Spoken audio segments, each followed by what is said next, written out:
Y'all want to like introduce ourselves or something? Sure. Um, my name is Mitchell Jones. I'm a freshman agriculture business major from Fort Leavenworth, Kansas. Um, and I'm from, yeah, I already said I'm a freshman. Yeah. I'm Hannah Boswell. I'm a senior communications major. I'm from Yoakum, Texas. Yeah, that's about it. I'm Chloe Gray, and I'm a junior ag econ major, and I'm from Houston. I'm Patrick McCarthy. I'm a freshman engineering major. I think I want to do petroleum engineering and from Houston, Texas. I'm Kylie Christensen. I'm a freshman and I'm from Kingwood, Texas. And then I'm in business, but I think I want to do accounting. Hey, I'm Christian. I'm a freshman engineering major trying to do biomedical. I'm from Dallas, Texas. Nice. Okay. The first question, is how fragile is water? Mm, I I'm mean, not. I Oh, think, oh, sorry. oh, I would take that like how like it harms wildlife. Like if you just change like some of the properties of water, it can like harm wildlife like pretty wildly. Like adding more Mm, like metals to the water is gonna like make, the fish not be able to live in the water anymore. I think I took it more as like, well, I agree with what you said, but I took it more as like, is it fragile and it can like change or break easily? And so I said that yes, because water quality and availability can easily be affected by a number of things that humans do, but also just global warming and climate mm, change. mm, I also think water's pretty fragile. Um, I remember from the lecture, one thing she said was like every part of the hydrological cycle is affected by humans, like whether it's like even like sublimation or condensation, like when it's evaporated, like all the pollutants in the air can affect the water molecules when it rains down. You get stuff like acid rain. There's just so many different ways that we can affect water, change the hydrosphere. mm, And also it can affect like the disappearance of freshwater reser reservoirs, and it has like melting glaciers and ice sheets can like also be affected by that. So I feel like whenever like climate change and all that like um starts to disrupt the global water cycle, I feel like in that place that water is just like more fragile because it's like like messing up a lot of different stuff in the environment. Um, so yeah. mm, Yeah, no, I totally agree with all like the way that water's fragile in terms of the environmental perspective. But the way I looked at it was, I mean, water, even though there is a lot of it on the earth, it is technically a limited resource. And I mean, humans, I mean, majority of our bodies are made up of water. We need water every day to survive. I mean, you can only go so many days without water. And there's over 8 billion people on Earth, and it's continuing to rise. And with the fact of, I kind of said this in my essay, with the over extraction of water through water pumps and aquifers, just taking that from the earth. I mean, it will run out eventually if we don't do something, whether either to limit it or, I mean, I don't think you can find an alternative for it. So we just have to be careful with how much we're using. And I think off of that, not only do we have to be careful with like how much we use, but we have to be careful like how we're polluting it too. We got like runoff from like urban areas, industrial activity, and just like whatever ways we're using the water, however it flows like back into the water sources, we could like pretty much ruin a lot of water sources, not just by overusing it, but by polluting it pretty much. I was gonna say that with like plastic and all that, like you're contaminating and then you can't like the water's unsafe, so you like can't even use it. mm. Also like pesticide and stuff that messes up a lot of water reservoirs and stuff. So, Yeah, and also just like whenever we try to like do good for humanity, sometimes we end up creating problems for water. So just like creating channels and like relocating water, making it hard on like everyone else because it makes like the whenever a flood happens in like areas where flood naturally occurs, it can create like new levels of flooding that people are not used to.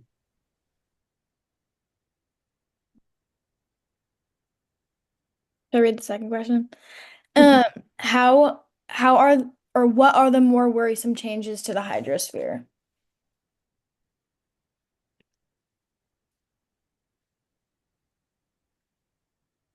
I would say like droughts. Like I know like California like is so dry and they also have like a lot of wildfires and like they need water too. hmm So I feel like their like climate change like how they affect climate change doesn't really help with um their droughts. I like wrote about that in my paper, but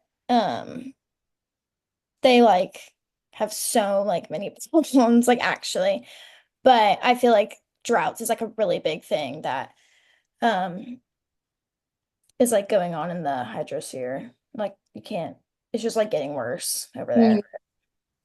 I'd agree. I think droughts is a big one. I know in Texas, we have the what's it called? The law of like biggest pumps or something like that. That applies to groundwater specifically. You know, where if you own a piece of land, you can pretty much pump out however much water you want. And that groundwater like isn't just on that land, it kind of goes everywhere else. So by doing that, you can kind of like to use up like too much water, kind of dry out springs, and that kind of like leads to rivers drowning and stuff like that. And I saw an example from the lecture was like a farm in San Antonio, like a catfish farm. They were pumping out like 40 something million gallons per day. That's like enough for like a city of 200,000 people. And so that was a big problem. Um, so yeah, I guess like it just needs to be regulated better. I don't know, for groundwater in Texas, I guess that applies to. But yeah, Yeah, drought's a big one. yeah, no, I agree with that. Kind of like you went into about the cashless farm. I definitely think one of the most worrisome parts about it is the fact that even though there is policies and regulations on it, the industries profit off of pumping this water out of the ground and they sell it back to the United States government, which they're making a profit off of something that's in the ground. I mean, I mean, it could be the same way as oil, but it's just the fact that the industries, like for example, agriculture. I mean, so that is one of the industries that crucially needs it because they have to water their crops um, and for humans, I read this somewhere. I think within rural areas, 65% of that area relies on the groundwater that is pumped out. So with industries going out, like a lot of industries are coming to Texas and making plants and factories in within kind of like rural areas. It's just it doesn't help the people that need to survive and all that stuff. And in my opinion, sometimes it just looks like industry's trying to make an easy profit.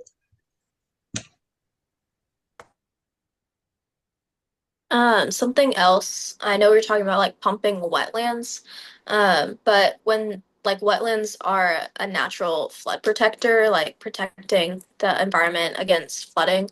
And so when you like pump out all the water, you're taking away one of those buffers against flooding. And so that's something I found interesting is that we're like pumping the stuff to expand urbanization and to build more houses and all that. But in the process, we're like also harming people because like those people flood. Like I know I lived in a wetland and we flooded a lot. And so it's just interesting that people don't take these things into consideration.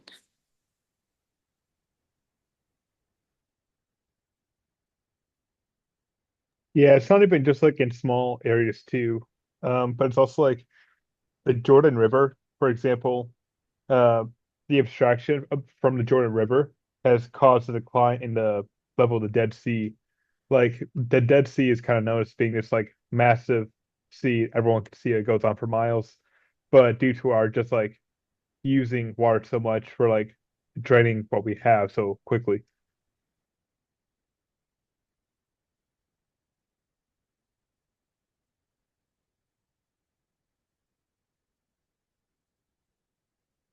Okay, the next question is how do we resolve water conflicts? And then in parentheses it says segue into merging divergent perspectives. So how do we resolve it? I mean, yeah, there's like policies and stuff like that, but like doesn't mean everyone's gonna follow it. Yeah, I agree with that. It's just like different countries follow different rules, you know. Hmm. Like not everyone's gonna follow the same thing. Yeah. I think a big thing is public awareness too. You know, there could be policies in place, but at the end of the day, people are going to do what they want for their own like personal benefit. They're not really going to take into account like, oh, I might pollute the waters a little bit. I mean, they should, but a lot of people don't. And so I think just raising public awareness of like the dangers of harming the hydrosphere would be helpful. Yeah, no, to add on to that, I read this article about this. I'm not sure if it was a policy, but it was kind of like a policy where in California, they passed an act where like each county in California had to come up with a contingency plan and a plan for the county to reduce the amount of water use they were using. And so with that, I mean, you like it was a good start, but the public awareness part is where you find your solution.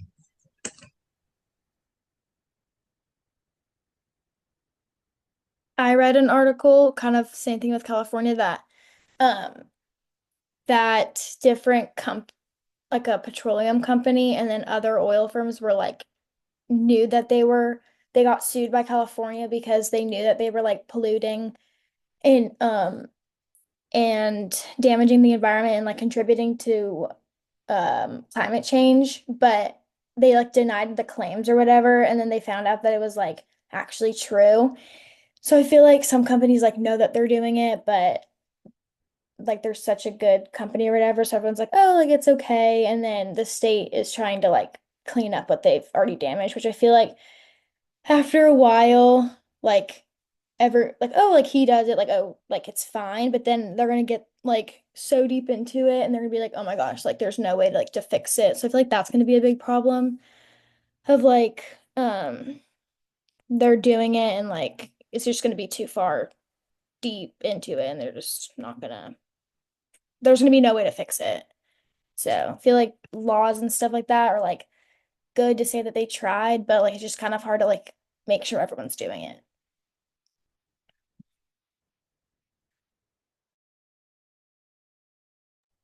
But yeah, I think that's also why it's kind of important for the government to take action to not only, like you said, prevent this kind of stuff, but um also take like what's the word? Like take measures to fix like pollution that's already been done, like cleaning up the oceans or whatever. Uh just like instead like you can't only do preventative, you also have to fix it as well. Yeah, I feel like maybe if there's like more policies, like I've on the article I've read, plastics at sea, treaty design for a global solution to marine plastic pollution. Like there have been records of multiple countries producing like so much waste when they could just like cut down on it like easily. I feel like I don't know, like if there's like a policy that we all like came together and worked on, uh, pollution could go down real fast.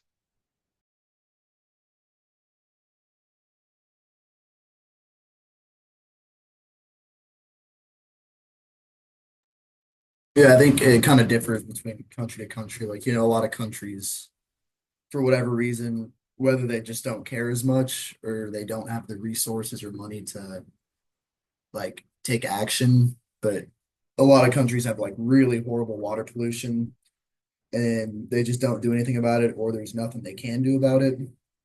So I think it's important for like other countries who can to like step in and help out with that because it affects everyone in the long term. It affects the whole world if the oceans are getting polluted.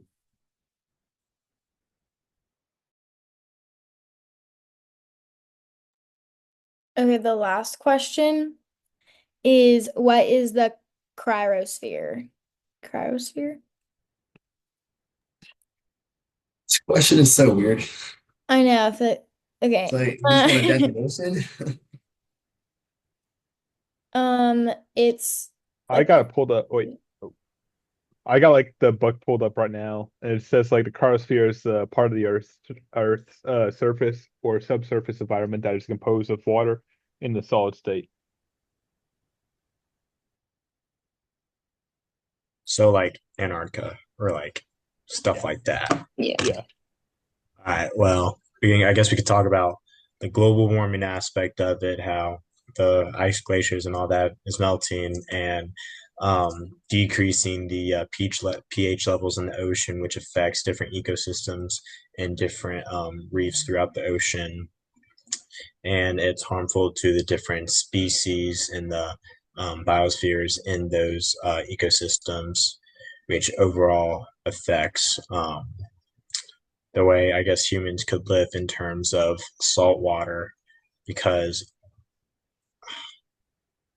pretty sure I don't know what I'm talking about in terms of that. I don't know. I'm not familiar enough with that.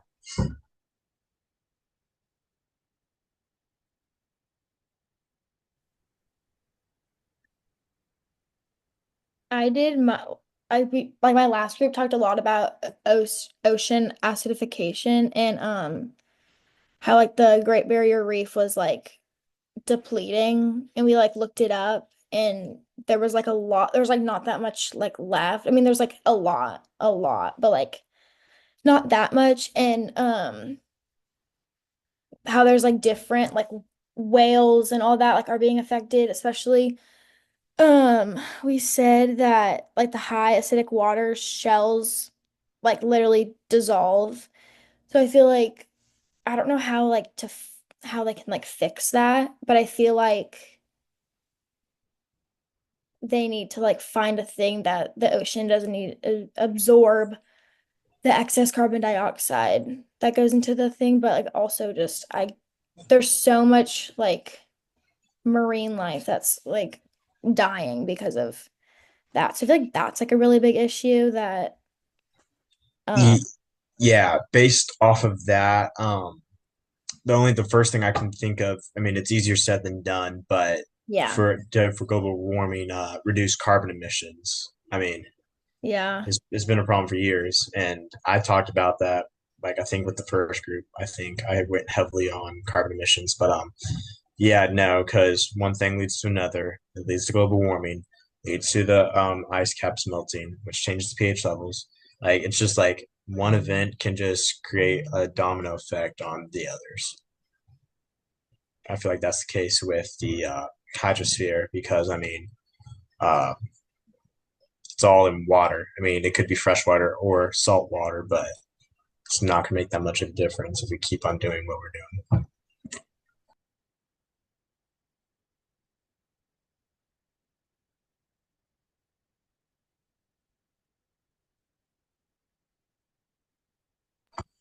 All right, so we still have about 10 minutes left. We covered all the questions, right? Yes. All Those right. are Yeah, I think Yeah. we could probably touch on prompt two again. What are the most worrisome changes to the Mhm. hydrosphere? We gave a couple examples, but I think that's definitely the most open prompt we could talk about. Agreed.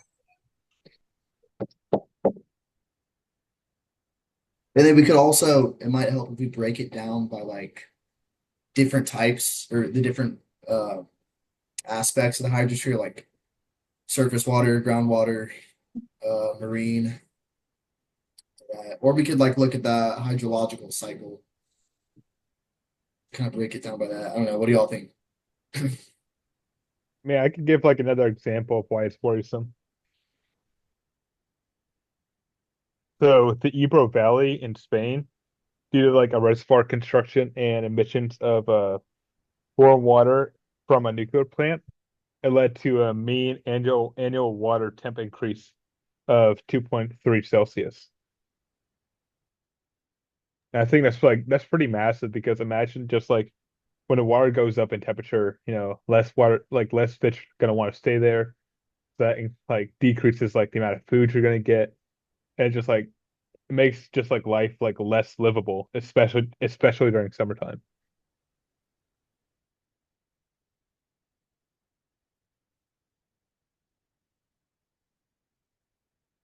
Also, another thing that um is a worrisome thing that I saw was like unpredictable weather patterns. And I saw this thing and it was uh in wait, it was mass or it was hurricanes and typhoons and then uh like flash floods and how Hurricane Harvey had $125 billion worth of damages, and which is crazy. Um, but I feel like some stuff you can predict, like like kind of predict climate change, like if you do it and it's just like gonna snowball. But I feel like also extreme weather disasters and things like that are things that people like can't really predict. And I feel like with like the California fires and like things like that are just like unpredictable for people around. Yeah. So I feel like that's another like thing that people worry about a lot.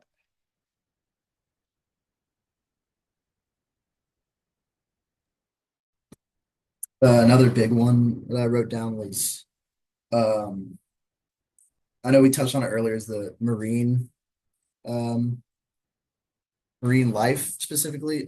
So like we have overfishing in a lot of places, and if fish are like taken out of the ocean at a faster rate that can like reproduce, then that affects the whole uh affects like the whole biological interaction between all the different species, the food chain and all that.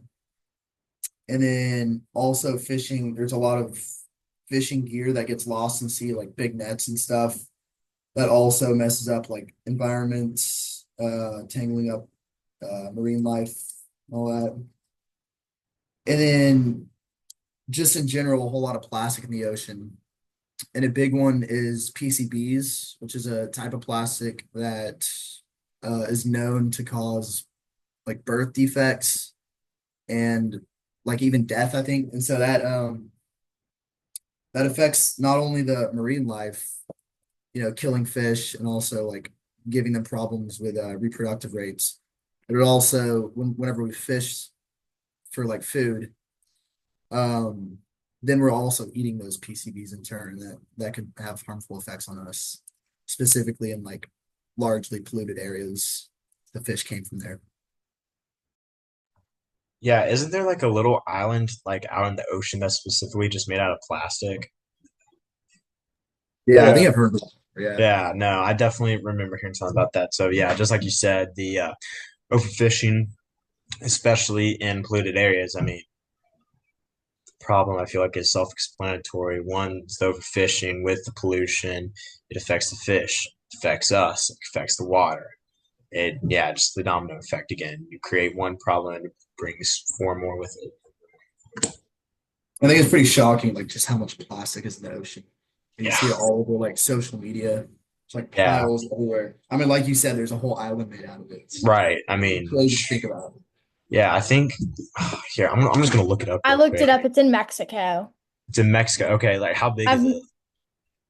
They say. um man-made island in Mexico built from over 150,000 recycled water bottles, Wow, which is a lot. that's crazy. I mean, and think about it, like 150,000, like it is a lot, but I mean, that Yeah, 150,000 bottles, I mean, that could literally be in maybe two or three HEBs alone. true. Yeah, and think about, yeah. The island was damaged by storms, and it was local authorities ordered the person to remove it by January of 2019. Mm. So it's gone. That's crazy. I've never heard of that. So hey, that's good to know though that it's gone now. So hopefully that area is hopefully getting back to its normal state. True. Hopefully by now, 5 years.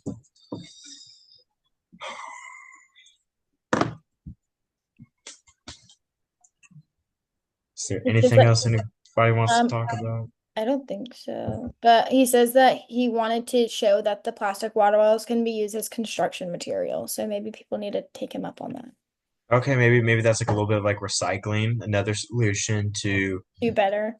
plastic pollution. Yeah, I know. We got like 4 minutes left. We're almost there, y'all. I'm seeing another uh thing called the Great Pacific Garbage Patch. It's made up of like small pieces of plastic. I don't Yeah, know if it's like that's so small you can stand on it, but it's like a Huh. solid piece, and it's apparently 620,000 square miles. yeah, that's the one that I heard about. Yeah, Oh, That's insane. well, yeah, that is crazy. it's just floating out in the middle of the Pacific. Guess that's something about next time you Terrible. have like sushi or something. Oh my gosh. I don't even want to think about that. Yeah, that's like the weird thing too, with just like how much metal gets into the water, which ends up passing on to the fish. So that's like why you're not supposed to have like a lot of fish nowadays because like it might lead to like metal poisoning. I didn't know that. That's crazy. Me I mean, neither. it makes sense. Yeah. Yeah, like just like people like add so much stuff to like the water through like maybe like pumping out water from like the ground that Hmm. it adds to the water that we usually drink. Yikes. That's good to think about. Mm, mm. All right, let's see. 3 minutes. All right.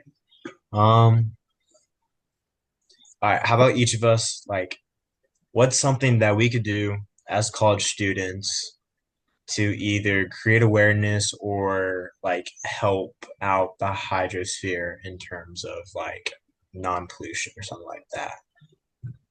For me, uh, y'all seen those like banners and like people like not protesting, but like outside the MSC or something, like Mm-hmm. talk about like all Banner that. I guess holders. you could do that, make people aware. I mean, MSC is like one of the most passed by places on campus. I mean, like psychologically, like you can like when you're walking by and you just read it, like you won't retain it then, but then like I don't know if that ever happens to y'all, but like later on you just Hmm. think about like, oh, I read that.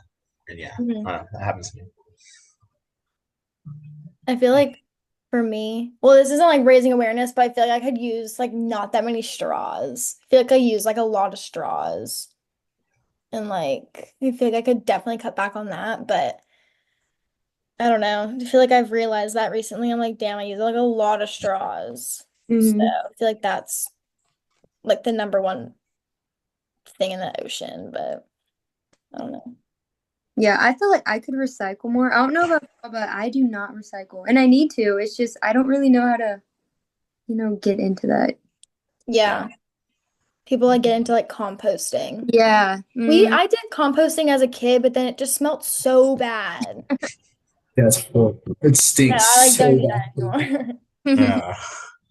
But I mean, like, I don't know, like in my hometown, we have like these like blue recycling bins that we just Mhm. like put on the curb, and then every single Monday, they pick up the recycling. It's pretty cool. I don't know, I barbecue, so I usually make all the wood myself. I just like try to find wood wherever I can and just use it for barbecuing.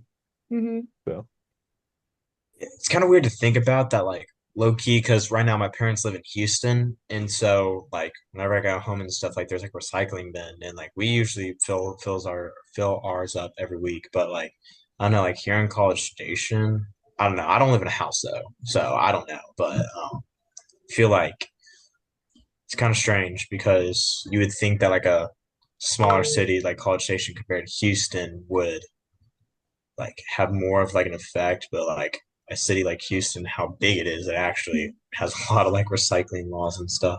mhm. All right. it looks like, yeah, about like 5 more seconds left. So Yay, guys. I think that Sweet. wraps it up. I think that we did good, y'all. Yay. I can turn it in since I'll Well, have the recording. All Well, right, thank you so sweet. much. Thank you. we Yes. don't need to do anything Yeah. ourselves. No, yeah, y'all don't. Okay, awesome. Sweet. Thank you. Thank you. Perfect. All right. See y'all. Have a good Bye. day. You guys.